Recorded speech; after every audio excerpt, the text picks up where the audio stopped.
Bienvenue à votre émission de télévision Les Actualités prophétiques.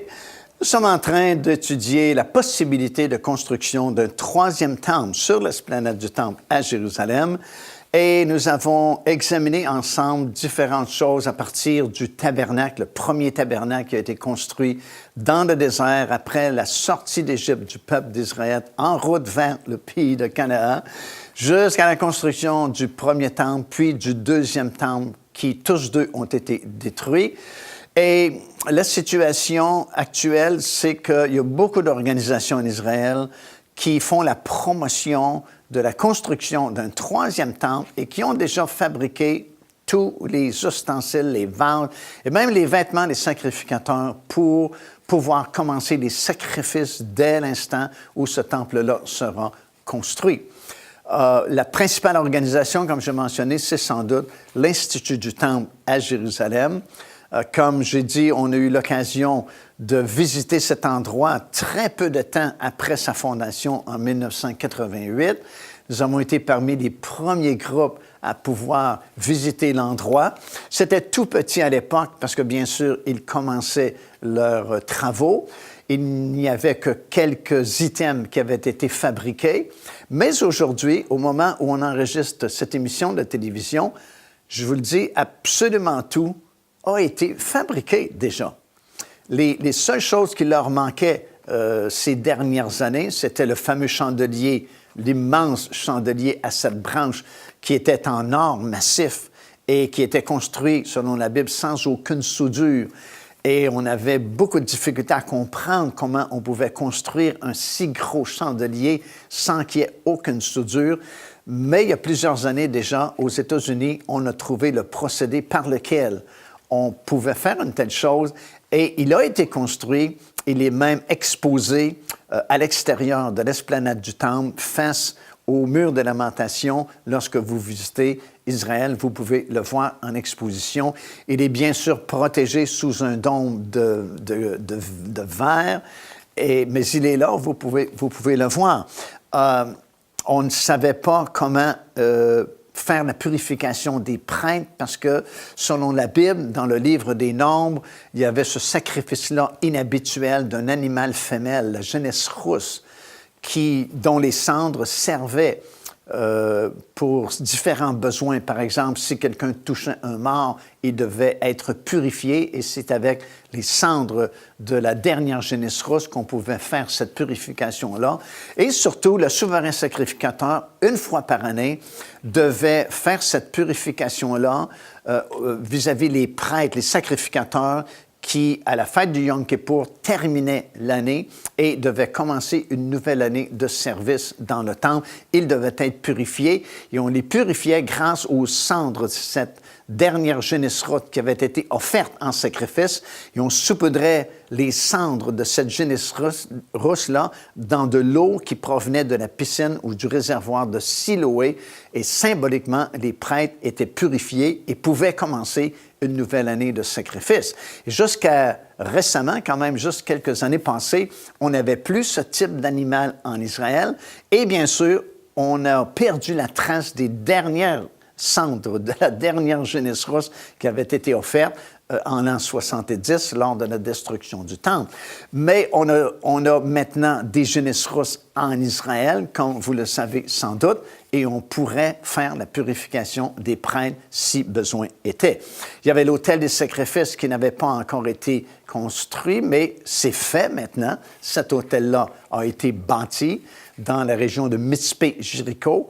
Et à l'époque, on a eu l'occasion, il y a quelques années à peine, 2 ou 3 ans, de visiter cet endroit-là où, à l'époque, on prenait les mesures pour s'assurer que c'était bel et bien construit selon les instructions mentionnées dans la parole du Seigneur. Et puis, tout récemment, on a fabriqué le fameux voile qui séparait le lieu saint du lieu très saint, ce qui fait que tout est prêt, tout est fabriqué. Et si on pouvait, encore une fois, construire un temple demain matin, bien, dans très peu de temps, il serait construit. Et non seulement cela, on pourrait le meubler de A à Z et commencer très rapidement les sacrifices à nouveau dans ce temple-là. Mais la grande question est celle-ci, où pourrait-on construire ce fameux troisième temple-là? On sait que le temple doit être construit au même endroit où avaient été construits le premier et le deuxième temple. En fait, dans Esdras chapitre 5 et le verset 15, au retour de Babylone, le roi de la Perse avait dit ceci, que la maison de Dieu soit rebâtie sur le lieu où elle était autrefois. Parce qu'encore une fois, comme on a déjà expliqué, Dieu avait choisi un endroit très particulier, situé là où était l'aire de M. Ornan, vous vous souvenez, le Jébusien. Et c'est là où Dieu a décidé de faire résider son nom. Et il y a ces trois grandes vallées qui forment la lettre Shin, qui est le nom de Dieu, El Shaddai, ou le Dieu Tout-Puissant. Alors, on ne peut pas le construire ailleurs, le temple. Il faut qu'il soit rebâti exactement au même endroit. Et cet endroit, c'est autour de l'esplanade du temple qu'on voit habituellement aujourd'hui. Joignez-vous à nous afin de célébrer le Seigneur et entendre le message de la parole de Dieu par l'évangéliste Mario Massicotte. Venez recevoir ce que Dieu a préparé pour vous.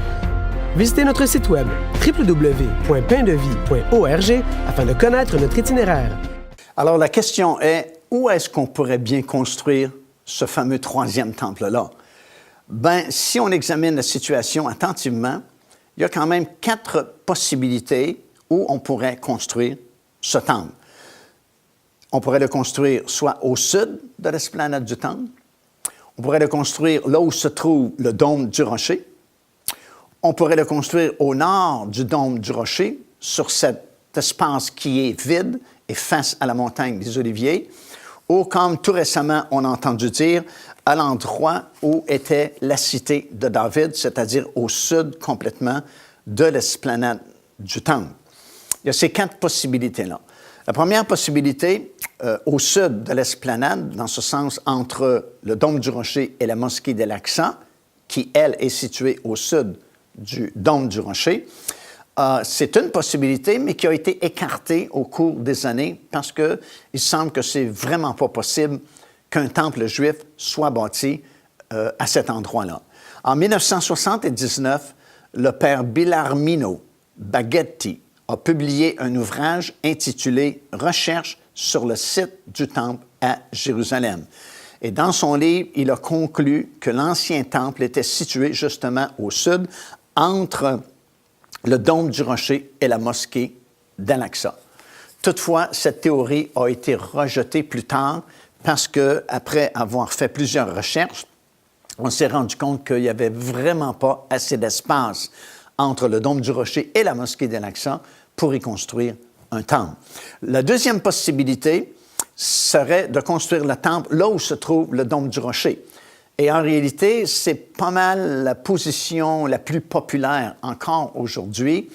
On croit fermement que le dôme du rocher a été construit là où étaient le premier et le deuxième temple, et que le sommet du rocher, qui est à l'intérieur du dôme du rocher, serait l'endroit où Abraham a voulu offrir Isaac en sacrifice et que le temple aurait été construit à cet endroit-là. Le dôme du rocher a été construit en 682 par le calife Malik, et on dit que c'est là que Mahomet serait monté au ciel, monté sur un cheval blanc. Mais c'est compliqué de penser que le temple serait construit à cet endroit-là, parce que pour construire le temple, il faut que le dôme du rocher n'existe plus, ou soit enlevé, ou soit détruit. Pour les gens de l'Institut du Temple, c'est la position qu'ils adoptent. Ils croient que le premier et le deuxième temple étaient construits à cet endroit-là, et qu'ils réalisent bien sûr que pour construire un troisième temple, il va falloir un jour que le dôme du rocher disparaisse d'une façon ou d'une autre. Et ce qu'eux croient, c'est que Dieu va s'occuper de ce détail-là, comme ils disent. Soit qu'arrive un terrible tremblement de terre qui détruirait tout ce qui a été construit sur l'esplanade du temple et qui permettrait un changement de situation sur ce territoire-là et leur permettrait, eux, de construire le temple.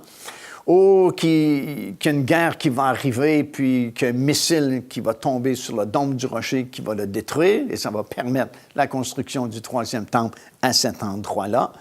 Mais c'est vraiment compliqué de croire cela parce que, d'une part, on n'est pas absolument certain que le premier et le deuxième temple avait été construit à cet endroit-là.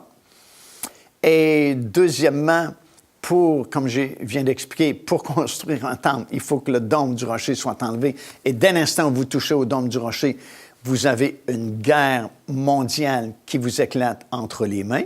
Alors, ce n'est pas évident, même si c'est un tremblement de terre qui permet la destruction du dôme du rocher, le Waqf n'abandonnera pas facilement sa juridiction qu'il possède présentement.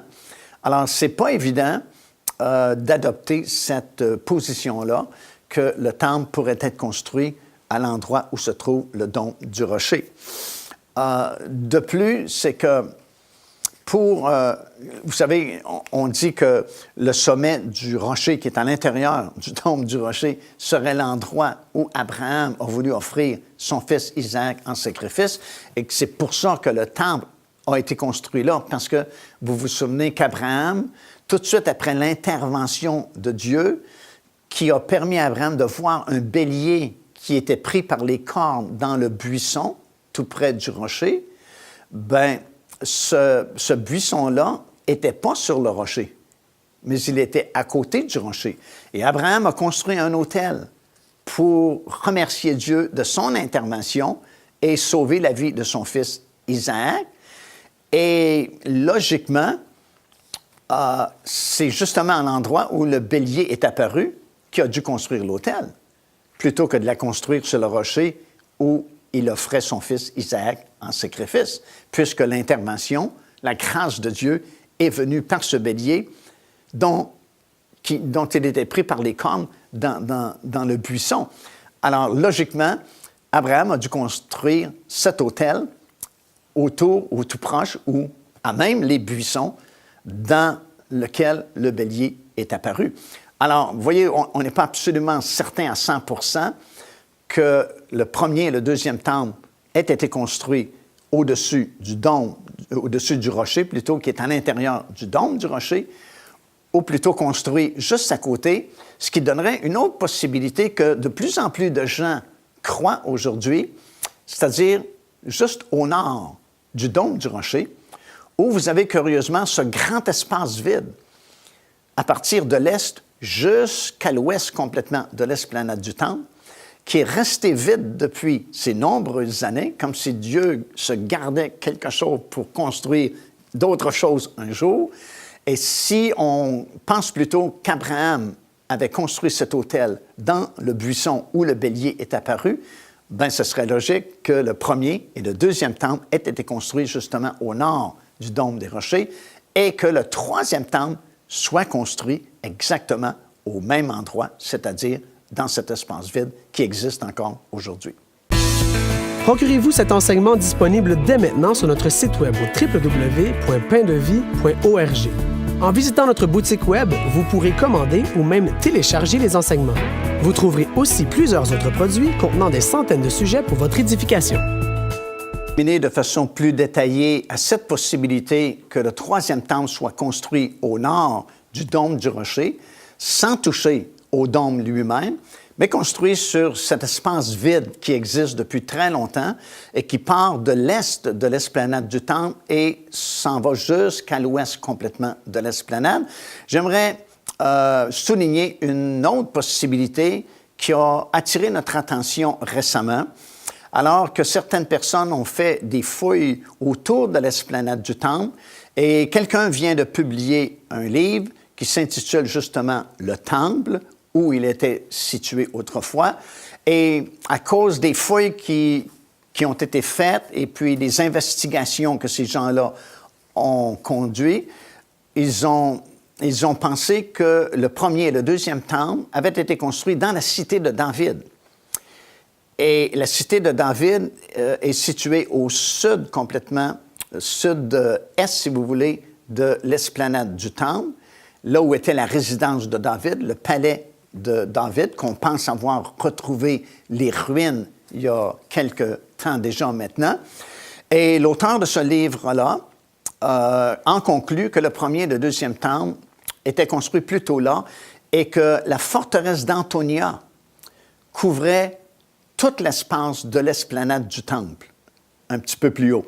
Alors, selon lui, à l'époque, la forteresse d'Antonia, c'était pas juste une construction comme il est représenté aujourd'hui, qui occupait juste un certain coin de l'esplanade du Temple, mais c'était une énorme forteresse qui couvrait tout l'espace, toute la surface de l'esplanade du Temple au complet, et que le Temple était situé plus bas, au sud-est, dans la cité de David.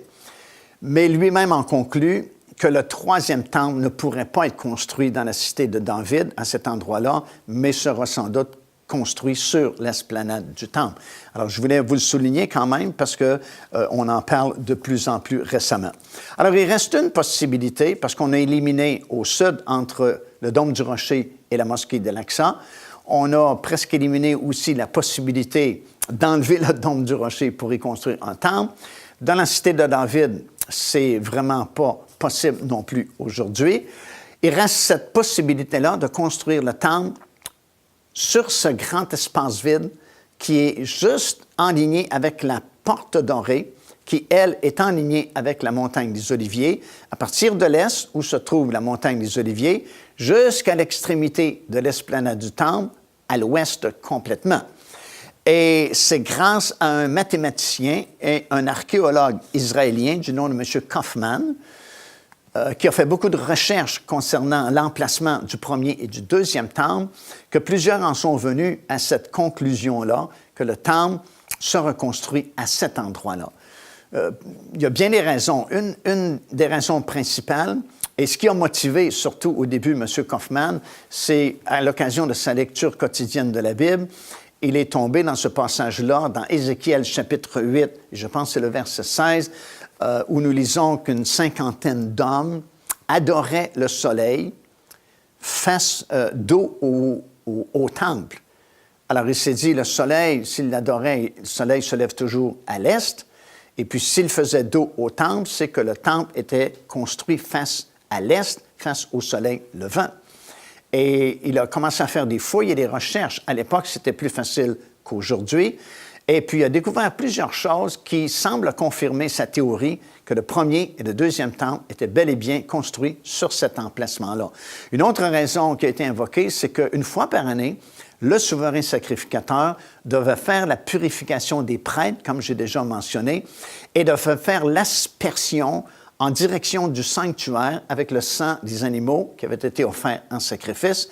Et pour ce faire, il devait se tenir dans le flanc de la montagne des Oliviers et voir l'entrée du sanctuaire par la porte dorée qui n'était pas bloquée à l'époque de Jésus. Et si vous remarquez attentivement, le Dôme du Rocher n'est pas situé parfaitement en ligne avec la montagne des Oliviers, mais il est plus à votre gauche. Si vous vous tenez sur le sommet de la montagne des Oliviers, la porte dorée est directement en face de la montagne, mais le Dôme du Rocher est plus sur votre gauche.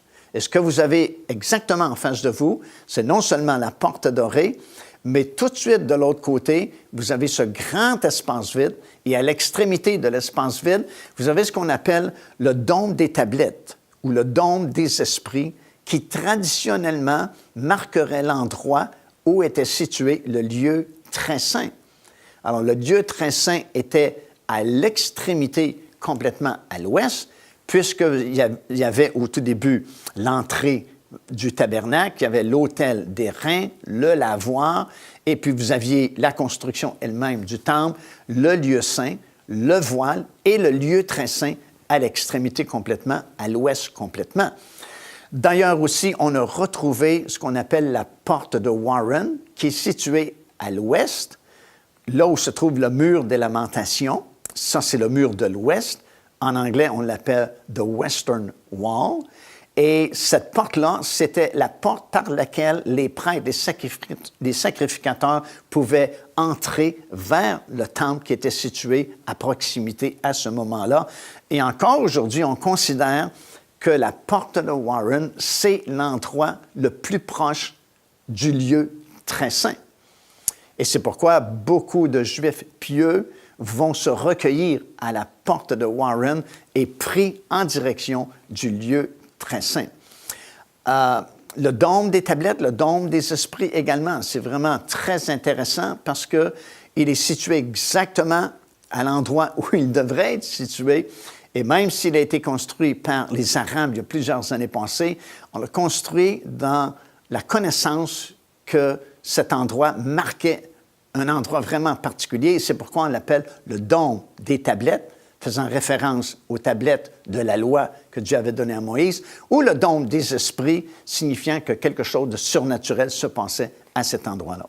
Ici l'évangéliste Mario Massicotte qui vous invite à vous inscrire à notre lettre de nouvelles électronique. Et pour ce faire, il suffit de visiter notre site web au www.paindevie.org et tout en haut à la droite de votre écran, vous allez voir cet onglet sur lequel vous cliquez et vous vous inscrivez tout simplement. Ça vous permettra de recevoir des nouvelles du ministère de Pain de Vie et en même temps recevoir le bon enseignement de la parole de Dieu. Faites-le donc aujourd'hui même. On dit d'ailleurs que sous le dôme des esprits ou le dôme des tablettes, c'est le plancher original et si vous l'examinez attentivement, il est perforé de petits trous et ça concorde avec la description du fameux pèlerin de Bordeaux en l'an 333 qui a décrit sa visite justement sur l'esplanade du Temple et où il se réfère à cette pierre trouée en raison de nombreuses empreintes de souliers cloutés des soldats romains à l'époque. En plus de tout ça, dans Cantique des Cantiques, 2e chapitre et le verset 9, il y a ce verset qui est vraiment très intéressant, qui dit ceci, « Notre bien-aimé est derrière le mur » ou « notre mur », parlant sans doute du mur de l'Ouest, et que le Seigneur est juste de l'autre côté. Puis effectivement, si vous vous tenez devant le mur des Lamentations, vous êtes en ligne avec le dôme des esprits ou le dôme des tablettes, indiquant l'endroit où était situé autrefois le lieu très saint. Alors, c'est vraiment très intéressant tout ça. Et puis, c'est très possible que le troisième temple soit construit exactement à cet endroit-là et que pendant la période de tribulation, il y a deux bâtiments qui vont coexister du côté le temple juif et de l'autre côté le dôme du rocher qui va demeurer là également. Et ça confirmerait un peu ce que Jean a écrit dans Apocalypse, le 11e chapitre, le verset 1 et le verset 2, quand l'ange lui a dit d'aller mesurer le temple à Jérusalem, il lui a bien dit de ne pas mesurer le parvis extérieur parce qu'il était pour être laissé aux nations qui vont le fouler à leurs pieds pendant 3 ans et demi, la dernière partie des 7 années de tribulation. Alors, encore une fois, si vous vous tenez sur le sommet de la montagne des Oliviers, vous êtes en ligne avec la porte dorée. De l'autre côté, ce serait le troisième temple qui serait construit direction est-ouest. Devinez à ce moment-là où se trouve le parvis extérieur. Il est sur votre gauche, là où est le dôme du rocher. Alors, l'ange dit, mesure le temple, mais ne mesure pas à gauche le parvis extérieur parce qu'il est laissé aux nations qui vont le fouler à leurs pieds pendant cette période-là. Donc, c'est possible que les deux bâtiments coexistent pendant la période des tribulation, un temple juif et un dôme du rocher qui ne serait pas touché. Évidemment, aujourd'hui, c'est absolument impossible. On ne peut même pas y penser, mais il y a beaucoup de bouleversements qui vont arriver bientôt et il y aura beaucoup de changements à la suite de tout cela. Ce troisième temple sera construit, ça c'est une certitude parce que c'est mentionné dans la parole du Seigneur. À la fin des 7 années de tribulation, il sera détruit lui aussi. Un grand tremblement de terre qui vient, qui va tout détruire ce que l'homme a construit. C'est le retour du Seigneur Jésus-Christ, l'établissement du royaume de Dieu. Et là, on a 75 jours additionnels qui sont ajoutés aux 7 années de tribulation, selon le prophète Daniel. Et durant ces 75 jours, d'abord une période de 30 jours et une période de 45 jours pour un total de 75 jours, bien, ce temps-là va servir à la restauration de la planète, va servir au nettoyage aussi qui aura lieu à ce moment-là, la construction du 4e temple, le couronnement du Seigneur Jésus-Christ, le mariage lui-même qui se fera sur la montagne de Sion, selon le prophète Ésaïe, suivi du grand festin des noces de l'agneau, qui seront célébrés sur cette terre également après le retour du Seigneur Jésus-Christ. Je sais qu'on a entendu souvent qu'on s'en va aux noces pendant 7 ans au ciel, mais il n'y a aucun verset biblique pour s'appuyer, pour dire cela. Mais au contraire, il y a plusieurs versets bibliques qui nous confirment que le mariage et surtout les noces de l'agneau auront bel et bien lieu ici-bas sur la terre après le retour physique et littéral du Seigneur Jésus-Christ. D'ailleurs, on ne pourrait avoir les noces de l'agneau au ciel pendant 7 ans parce que la plupart des invités ne seraient pas encore rendus au ciel. Parce que la plupart des invités viennent des 7 années de tribulation, parce qu'il y a une différence, comme on a déjà expliqué, entre l'épouse de Christ et les invités qui sont invités aux noces de l'agneau. L'épouse et les invités, ce n'est pas le même groupe, évidemment. Alors, ce sera suivi de cette grande cérémonie de réjouissance qui va coïncider avec la célébration de la dernière fête du calendrier de Dieu, la fête des tabernacles.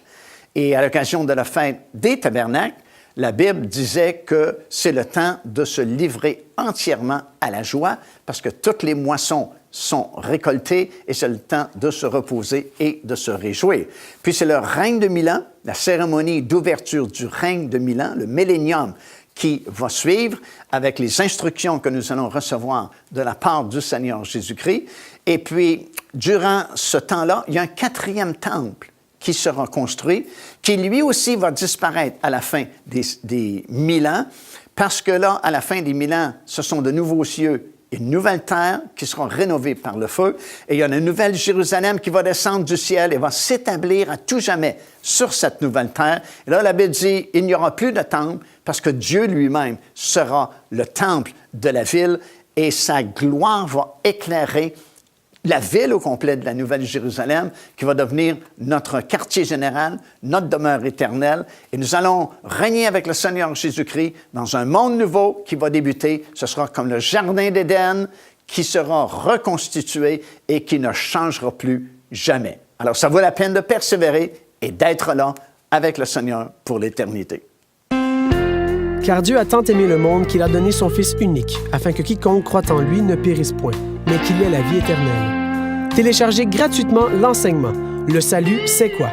en visitant notre site web www.paindevie.org et recevez la grâce merveilleuse que Dieu vous offre. Alors, en conclusion, peu importe où ce 3e temple se reconstruit, l'important, c'est d'être vraiment le temple de Dieu en l'acceptant comme notre Seigneur et Sauveur personnel. À ce moment-là, la Bible dit que nous devenons le temple du Dieu vivant, le temple du Saint-Esprit. Imaginez Dieu qui habite en nous, dans notre lieu très saint, dans notre esprit. Et c'est possible pour vous aujourd'hui. Tout ce que vous avez à faire, c'est reconnaître votre besoin, l'accepter comme votre Seigneur et Sauveur, et lui fera le miracle.